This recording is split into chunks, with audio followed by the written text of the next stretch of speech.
The Spirit Bomb is full of crap, and here's why. We can follow all that we know about the Spirit Bomb to erect the conclusion that this technique is hardly worth anyone's time. Or in theory, it at least shouldn't be.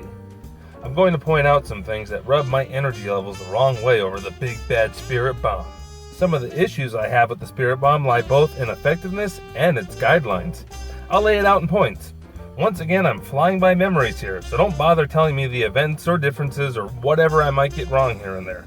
Like the difference between Goku and Krillin, for example. They're practically the same, those two. So get familiar with these points. We got some things to cover.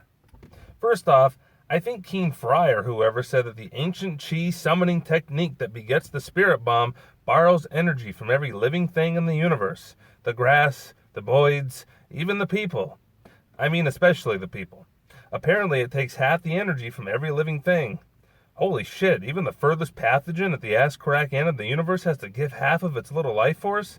How would that even read on a scouter? 0.00001? I don't know. That being said, there's some crap here with point 1. Travel. How could the energy from everything in the universe all get to one point in 14 episodes time? I know that's a lot of episodes, but still, damn, the whole universe? Come on, people. And Stephen Hawkeye once said, the universe is very big. Maybe I remember wrong, so let's just say Goku gathers all the energy from the current planet he's on, right? That's a little more manageable, even though Earth is still pretty big. So energy must travel fast, like really fast. Let's say Goku's in Japan and needs to pull out a Spirit Bomb trick. Then whatever penguin that's just dicking around in Antarctica has to lend his energy. I checked the Google Maps and those two places are 8,200 miles apart. That's still pretty far. Maybe the energy travels through the Earth? Either way, it would take a while. For this point, let's just assume energy travels very, very fast. Like 1,000,000 times faster than the speed of light kind of fast. You know, if he's borrowing from the whole universe.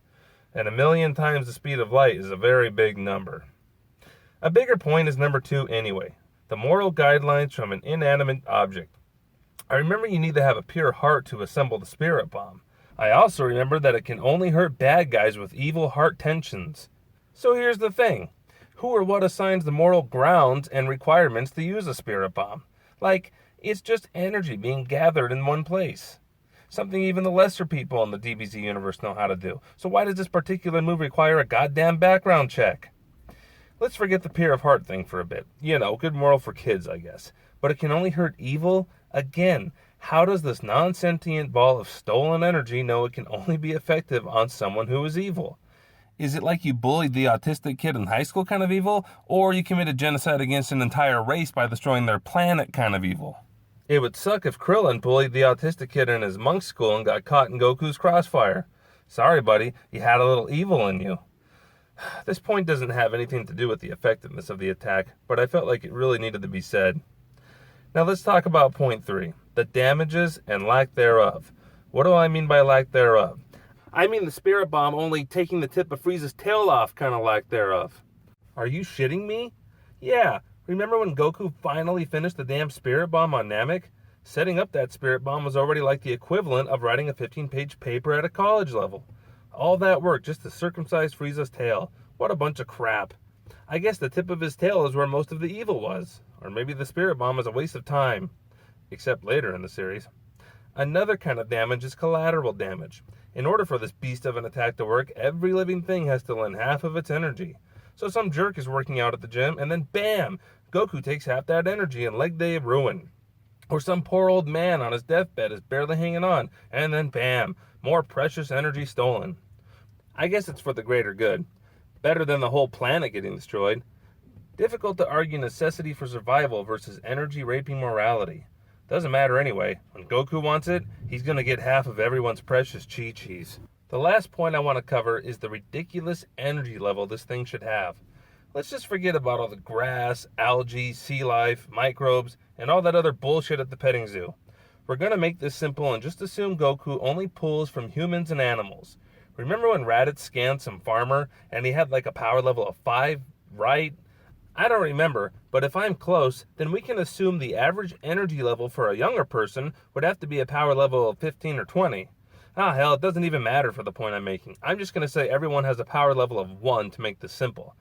And let's say there's 1 billion people on planet Earth in the Dragon Ball Z world to still keep this simple.